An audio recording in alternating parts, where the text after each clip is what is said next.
सत्संग जी, प्रेम से कहना।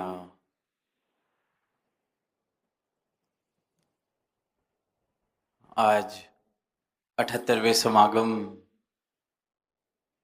की सेवाओं का शुभारंभ और हर एक संत, हर एक महापुरुष के चेहरे पर जो खुशी, जो उत्साह, सदगुरु माता सुदीक्षा जी महाराज के साकार रूप में दर्शन हुए। किस प्रकार कृपा की सदगुरु ने, संतों को निहाल किया और ये कार सेवा का आरंभ अपना आशीर्वाद देके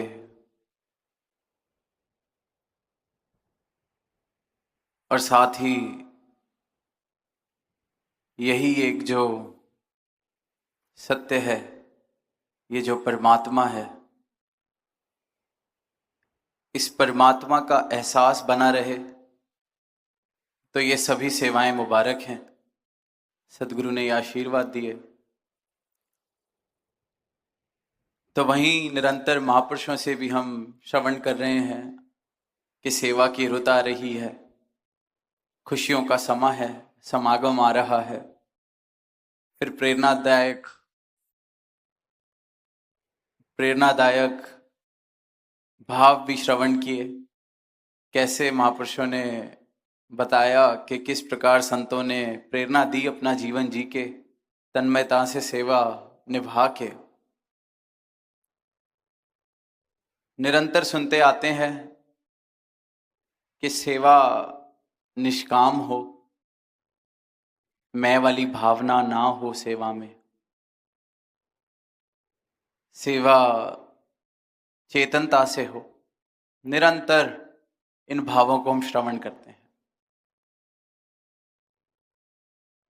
अवतार बानी में जो पंक्तियां हैं कि सेवक है जो मालिक दा खलकद्दी सेवा करता है, ये भी पढ़ते हैं। तो जो इस मालिक का सेवक बन गया, जिसने इस मालिक की प्राप्ति कर ली, इस मालिक की भक्ति में जो जीवन जी रहा है, वो इस मालिक की बनाई खलखत का सेवादार है। क्योंकि सबके लिए कल्याणकारी जीवन जीता है, सबके भले की कामना करता है, सबको प्रेम देता है, सभी में खुद को देखता है, सभी को अपना परिवार मानता है, देखता है, सब में इस एक मालिक को देखता है। पर वहीं ये खलकत की सेवा तो हो रही है, पर आज पारिवारिक रूप में बैठे हैं, महापुरुष आए हैं, संत आए हैं। अक्सर सदगुरु माता जी से हमने ये बात श्रवण की है कि संगत में बैठना भी एक प्रकार की सेवा है। ये नहीं कि सिर्फ जो वर्दी में खड़े हैं या कोई ऑफिशियल विधिवत रूप से कोई सेवा निभा रहे हैं वो सेवा है। तो संगत में बैठ के जो वचन आ रहे हैं उनको सुनना, अपनी भक्ति को और परिपक्व करना, ये तो सेवा है मेरी अपने प्रति।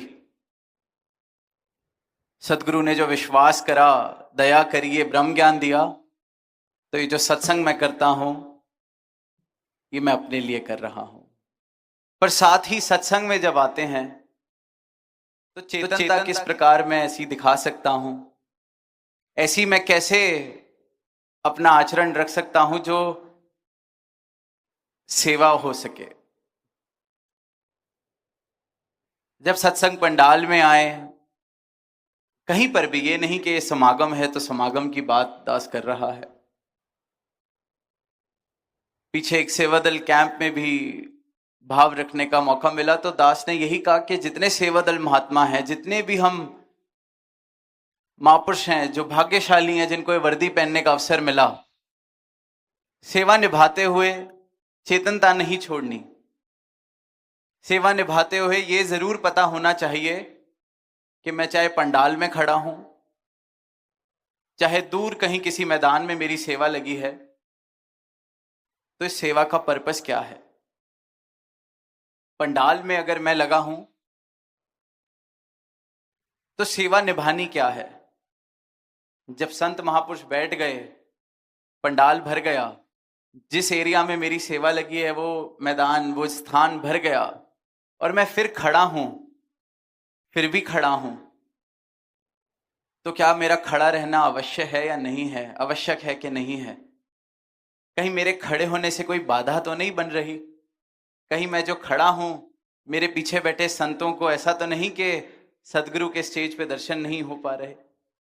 तो मैं सेवा जो निभा रहा हूं, उस सेवा का पर्पस क्या है, रीजन क्या है, ये पता होना चेतनता है। कि अब ये खड़े होने की सेवा निभ चुकी, अब ये बैठ के भी निभाई जा सकती है। गुरसिख सेवादार इतने चेतन होते हैं, इसलिए बार बार चेतनता का जिक्र होता है। जहां पे भी सेवा लगे, सेवा है क्या, करनी कैसे है? कहीं ये सेवा करनी तो सहूलियत के लिए थी, पर कहीं निभाने की कला मुझे नहीं आई, कारण मुझे समझ नहीं आया।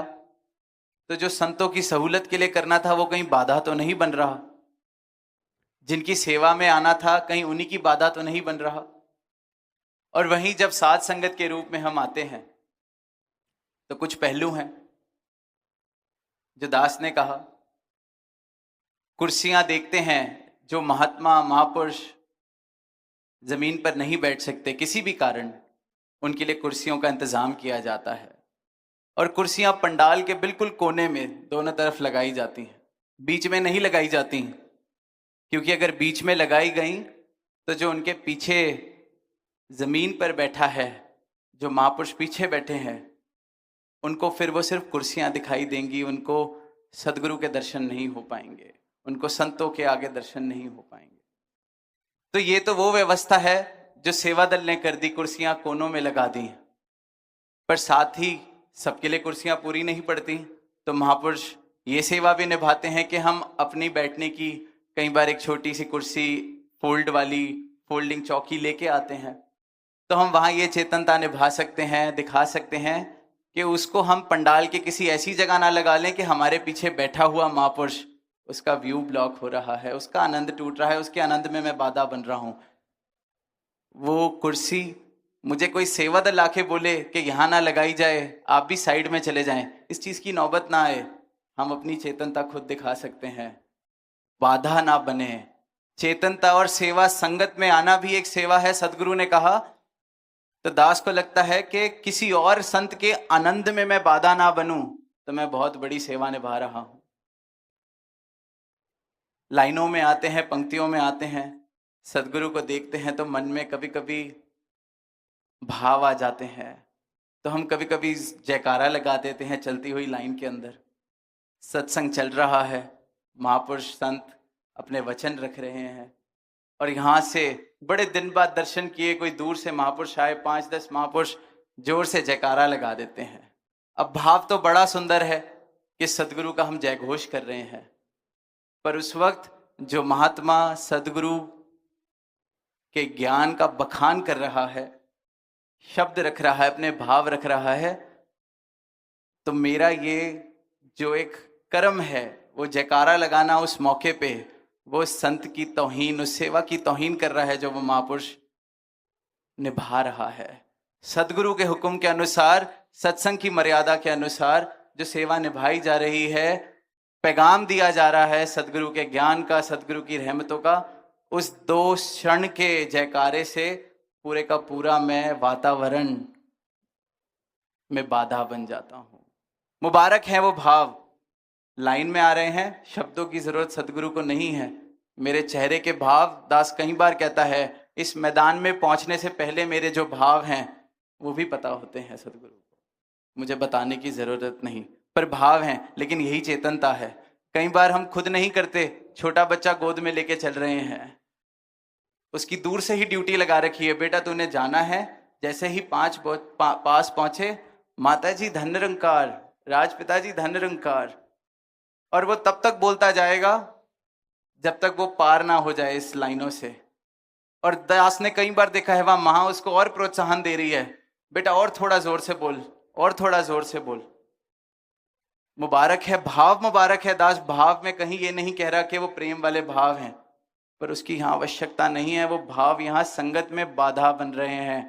तो सेवा ये करूं कि जो सदगुरु ने ये सत्संग दिया है, इसकी मर्यादा में मैं बाधा ना बनूं, किसी और के आनंद में मैं बाधा ना बनूं, तो ये सेवा है। सेवा खुद से शुरू है। एक और छोटा सा एग्जाम्पल, क्योंकि अभी अनाउंसमेंट हुई कि बहुत सारे महापुरुष हैं जो अभी विचार के बाद नमस्कार की लाइनों में आएंगे। अक्सर ऐसा मौका बनता है, तो क्या रूप बनता है कि जो महापुरुष अब लाइन से आएंगे वो आगे जाके खड़े हो जाएंगे। अब जब वो आगे जाके खड़े हो जाते हैं तो आगे जाने का रास्ता बंद हो जाता है, तो जो पीछे की लाइन आ रही है वो चलनी बंद हो जाती है। एक तो मैं लेट आया, मैंने नमस्कार लेट की, ऊपर से मैंने जो और 2, 4, 5 हजार महापुरुष अभी दर्शन करने के लिए, जिनके लिए सदगुरु बाद में बैठे हैं कि उनको दर्शन हो जाएं, मैं सोचता हूं अब तो धुनी खत्म होने वाली है, चलो कितना अच्छा स्पॉट मिल गया है, आगे से खड़े होकर दर्शन करने को मिल रहे हैं। पर मैं उस महापुरुष के लिए नहीं सोचता जो बेचारा अभी भी वहां दूर खड़ा है, वो कितनी देर और बाधा में खड़ा होगा। मैं ये नहीं सोचता कि सदगुरु 4 घंटे से 5 घंटे से पहले ही बैठे हैं, आधा घंटा पौना घंटा और बिठाए रखता हूं। मैं सिर्फ उन 2 क्षणों के लिए पूरी की पूरी मर्यादा को भंग करता हूं, किसी और के लिए नहीं सोच पाता। तो खलकत की सेवा हम बाद में करेंगे, पहले ये जो मर्यादा, ये जो परिवार मिला है, अपने से पहले साथ वाले महापुरुष के लिए सोचना हम शुरू करें। सेवा निभानी इस प्रकार से शुरू होगी, इस प्रकार से जो सदगुरु कह रहे हैं कि सेवक है जो मालिक का खलकद्दी सेवा करता है। खलकत की सेवा भी होगी, पर चेतनता इस प्रकार की हो कि मेरा कोई भी एक्शन, मेरा कोई भी कर्म, मेरा कोई भी चाल, मेरा कोई भी चलन किसी और के आनंद में बाधा तो नहीं बन रहा, सदगुरु की बनाई हुई मर्यादा में बाधा तो नहीं बन रहा। सत्संग किस लिए किया जा रहा है? अपनी भक्ति को परिपक्व करने के लिए। सेवा सिमरन सत्संग जो सदगुरु ने ब्रह्म ज्ञान दिया है, इसका जीवन में एहसास बना रहे, मेरा जीवन सत्य से भरपूर रहे, इस परमात्मा के एहसास में चूर रहे, तो इसलिए ये सत्संग सेवा सिमरन बनाए गए हैं। सत्संग में आके मन की दुविधा दूर होती है, मन की भ्रांति दूर होती है, मन में मैल जो जम जाती है वो दूर होती है। पर वहां के मैं मन को वो मौका ही ना दूं, उसे श्रवण ही ना करूं। जिस ज्ञान सरोवर में ये सत्संग का रूप सदगुरु बार बार मेरे लिए सजाते हैं, मैं वहां आकर उस मर्यादा को ना अगर निभा पाऊं या उसमें योगदान अपना दे पाऊं, तो फिर मैं अपना भी नुकसान कर रहा हूं, और मेरे कारण जितनों को और बाधा पहुंच रही है उनका भी नुकसान हो रहा है। अब हमने अक्सर देखा है, जब सत्संग खत्म हो जाता है फिर रौनक के गीत भी शुरू हो जाते हैं, नृत्य भी शुरू हो जाता है, आनंद की वर्षा, क्योंकि वो सत्संग की मर्यादा, वो विधिविध जो एक रूप बना है, उसका कार्य पूरा हो गया। सदगुरु ने जो वो क्षण दिए सत्संग के, उसका भाव पूरा हो गया। फिर वो आनंद, फिर उसी पंडाल में नृत्य हो रहा है, वो मर्यादा के अनुसार हो जाता है, क्योंकि हुक्म में है। सेवक है जो मालिक दा खलखती सेवा करता है, सेवक है जो मालिक दा हर हुक्म नू पूरा करता है। हुक्म को ये कहा गया है, हुक्म समझना भी है, सिर्फ ये नहीं जो बात कही जा रही है कि यहां खड़ा हो जा वहां खड़ा हो जा, ये हुक्म नहीं है। अगर ये सत्संग का समय है तो ये हुक्म है कि ये सत्संग की मर्यादा बने। तो एक एक संत, एक एक महापुरुष सेवा का शुभारंभ जब घर से चलते हैं तब रोज हो कि सत्संग में जा रहे हैं, इसमें बाधा किसी और के आनंद में, अपने इस मौके में हम खुद ना बन जाएं। कहाँ खड़े हो रहे हैं, कहाँ बैठ रहे हैं, कैसे बैठ रहे हैं, ये सेवा है। तो समय ज्यादा इजाजत नहीं देता। आज पारिवारिक रूप में बैठने का बहुत समय बाद इस रूप में मौका बना, सदगुरु माता जी ने दर्शन दिए, और दास ये सबके साथ साझी कर सकता है बात कि जितनी बातें हैं पिछले कुछ वर्षों से सदगुरु माता जी निरंतर कभी किसी को ये मैसेज दे के कि उनको बोलो उनकी चेयर वहां ठीक नहीं लगी, उनको कहो कि वो किसी और का व्यू ब्लॉक कर रहे हैं, उनको बोलो ऐसे। तो दास को लगा कि आज आप सब बर्थडे विशेस भी दे रहे हैं, तो दास गिफ्ट में यही मांग ले कि ऐसे छोटे छोटे मैसेजेस सदगुरु माता जी को ना देने पड़े। जब इतने आज बताया कि दासी प्रार्थना दिवस पे आप सबके बीच सत्संग में शामिल होगी उसी रूप में, तो उस दिन से प्रैक्टिस के लिए एक महीना दास कह रहा है कि बर्थडे की तैयारी, बर्थडे का गिफ्ट, कि सदगुरु ने जब प्रार्थना दिवस पे इस रूप में वापस आना है, संगत के अंदर इस रूप में विधिवत रूप से हमें आशीर्वाद देने आना है, तो कम से कम ये बातें ना उनके दोहरानी पड़े। तो दास को आप जी अगर ये गिफ्ट दें तो दास बहुत ही शुक्राना प्रकट करेगा, क्योंकि दास को सदगुरु माता ने तो बहुत बड़ा गिफ्ट आज दे दिया, बहुत बड़ा गिफ्ट दिया कि आप सबको दर्शन दिए। दास को बड़ी खुशी हुई, कल भी रात को नमस्कार करके यही कहा कि आप जी सबको दर्शन दे रहे हैं, थैंक यू। आप सबने आज इतना प्यार, इतने बर्थडे विशेष जो दी है, तो दास बस यही एक अरदास सदगुरु माता जी के चरणों में कर रहा है कि जो प्यार आपका मिल रहा है, दास इसकी कदर आखिरी श्वासों तक करता जाए। दास भी इस प्रेम को प्रेम से ही वापस दे पाए। ये श्वासें इन्होंने दी हैं, जैसा ये चलाना चाहते हैं वैसा जीवन बने, और अपने लिए और सबके लिए अरदास कि अपनी सेवा का शुभारंभ हम जब सत्संग के लिए आए तो करके चलें, रोज करके चलें। समागम से पहले ये तो एक रूप बनता है, एक औपचारिक रूप बनता है, पर मेरा शुभारंभ रोज हो, मैं रोज उद्घाटन करूं अपनी चेतनता का कि चेतन रह के सत्संग में जाना है। चेतनता कि मेरे कारण किसी और का भला मैं नहीं कर सकता, किसी और की मैं बाधा ना बनूं। टिप्पणी करनी बहुत आसान, हर चीज के लिए टिप्पणी बहुत आसान करनी, पर फिर वही भाव के दूसरों पर गर तब से रख कीजिए, सामने आईना रख लिया कीजिए। तो अपना आईना हमेशा साथ लेके चलें। अपने आनंद के जिम्मेवार हम हैं, और इस बात के जिम्मेवार भी हम हैं कि हम किसी और के आनंद में बाधा नहीं बन रहे। ये बहुत बड़ी सेवा, इसको सेवा को निभाने के लिए ना कोई वर्दी पहनने की ज़रूरत है, ना कोई अधिकारी बनने की ज़रूरत है, और जो ये सेवा निभा ले, दास को लगता है वो सबसे उत्तम सेवा निभा रहा है।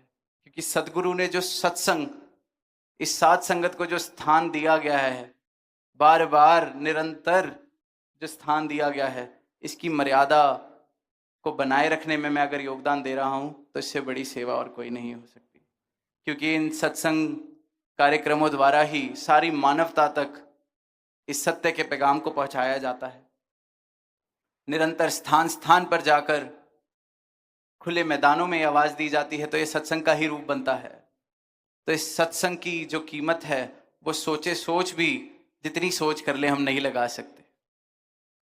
तो जैसा ये उपहार सत्संग रूपी हमें मिला है, इसकी हम कदर कर सकें, इसके अंदर हम शोभनीय, इसकी गरिमा बढ़ाने में अपना योगदान देते चले जाएं। तो ऐसी सेवा का शुभारंभ हर रोज हो, नित्य प्रतिदिन हो, चाहे समागम में सत्संग करने आए, सदगुरु के साकार रूप के उपस्थिति में हम सत्संग करने आए, अपने भवनों में सत्संग करने जाएं। इस मर्यादा को, इस बात को कि मैं किसी और के आनंद में बाधा ना बनूं, मैं कहीं ऐसी जगह ना बैठूं जहां से किसी और को देखने में बाधा हो रही है, मैं कहीं ऐसी जोर से बात ना करूं कि जिसको बाधा हो रही है। फोन्स की भी, समय बढ़ रहा है पर एक बात कह के फिर विराम देगा।